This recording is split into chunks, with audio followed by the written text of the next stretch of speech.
How have you changed since you've become a dad?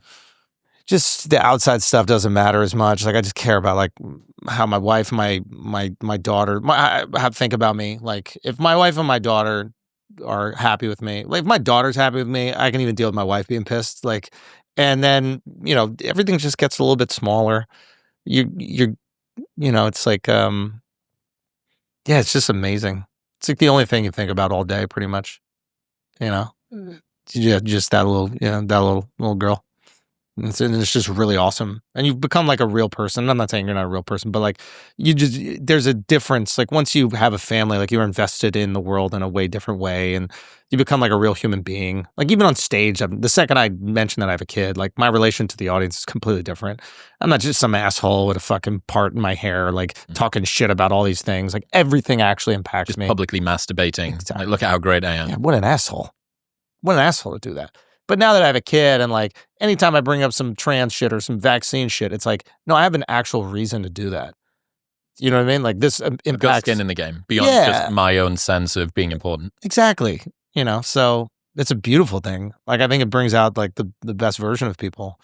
I see the best version of people with their kids. I've got this theory that because people are having kids later, especially guys, that a lot of the stuff that people invest themselves into, the personal development, the self-growth, the business, the muscle gain, all of that stuff. A lot of those projects are surrogate families because you haven't had one yet. Oh, wow. And all of the energy that would be put into protect baby, protect wife, or protect baby, protect husband, like do the thing, homemaking is, well, I don't have that, but I've still got this sort of sense to be agentic and make something happen in the world. But I don't have the thing, I don't have the little thing, so I'm going to put it into a business, or I'm going to put it into a side project, or into my body, or into my mindfulness, or into my political party, or whatever it might be. Which is great, like, especially where you're putting it into your body. I think that's great. Like, I love the longevity stuff. If you have a kid, you want to live longer, naturally. I like that, but I think that you're right, because there's no way that, like, my wife would be like, hey, could you change the kid's diaper? And I'd be like, I have 2 minutes left in my ice bath. I'm sorry. I need my ice bath for the next 2 minutes. You'll have to change the diaper. Like that doesn't exist, So you have to manipulate and change your life. Did you find that,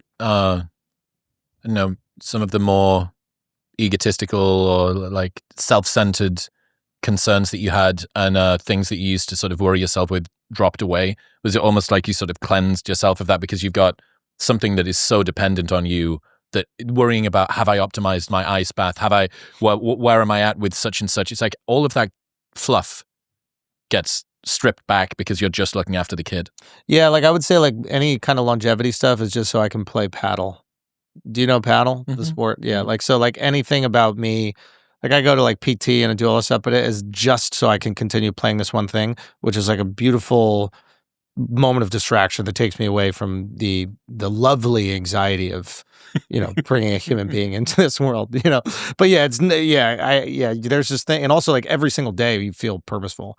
That's the other thing about having a kid that you don't realize is like, you feel proud of yourself by like 3, like when you don't have a kid and it's like a weekend and you like party the night before and you're just like hungover and shit. And like you party the night before and then you have a kid and you're up and taking care of it.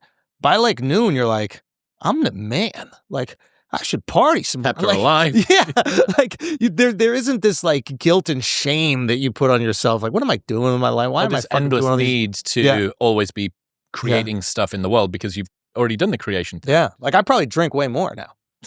But I'm looking after my kids. So I'm like, I'm a responsible human being. Like this is or a functioning alcoholic. Yeah, whatever it is, But yeah, no, it's cool, man. Do you want them? I can't wait to be a dad.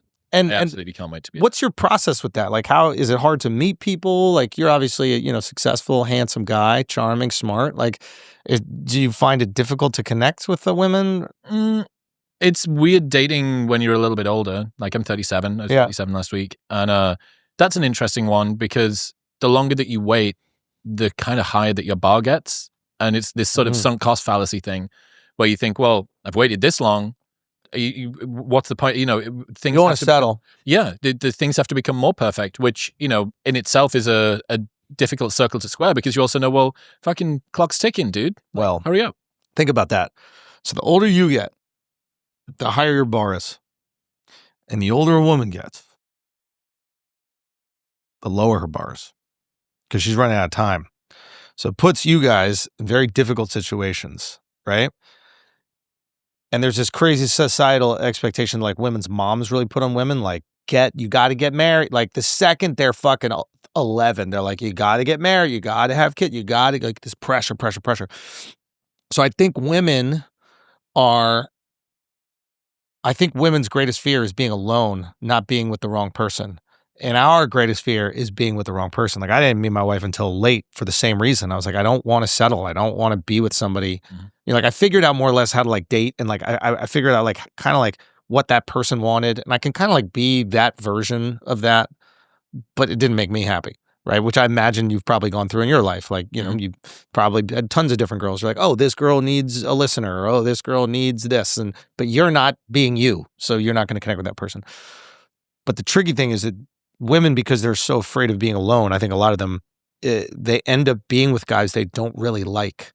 And that's what I think this like ick red flag culture is. Have you heard of women all on the internet talking about their icks and their red flags? Mm-hmm.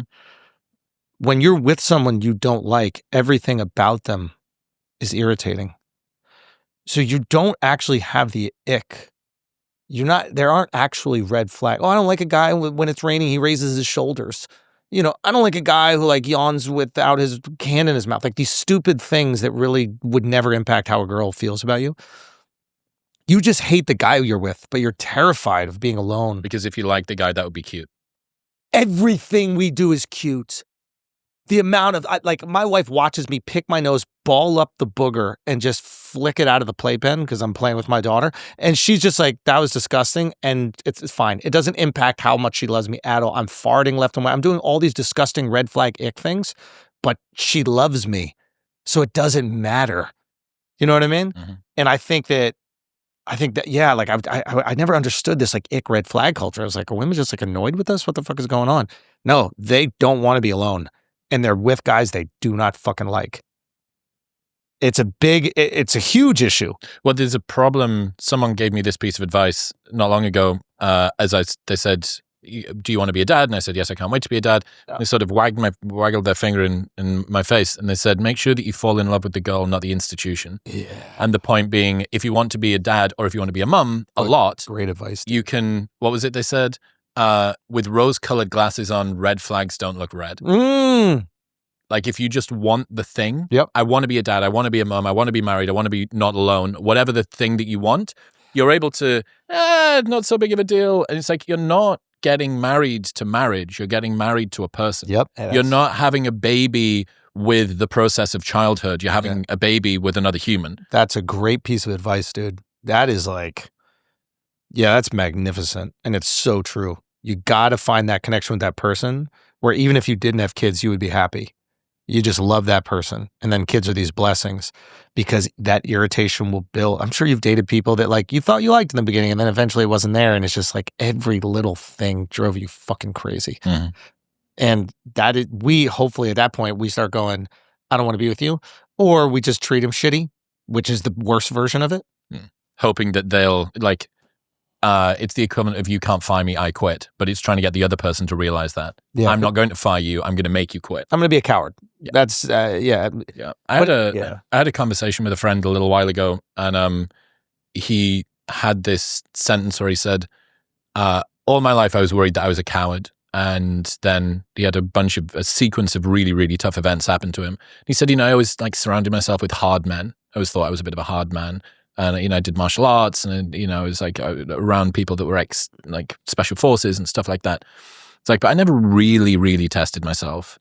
And then one day, like the world came and it wasn't discomfort that I'd chosen.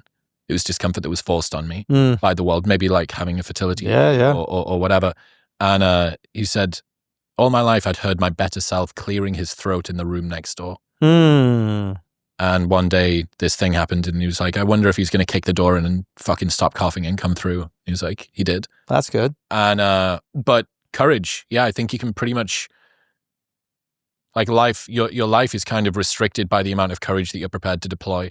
And I mean, how long have everybody listening to this stayed in relationships because they were terrified of breaking somebody else's heart that was dependent on them, or losing the love of somebody that they felt it was unrequited and they needed the validation of. And you're like, it's noble and understandable and sensitive and largely driven by fear and cowardice. And if you had, like, a cool question to ask yourself would be, what would I do if I had 3 times the bravery?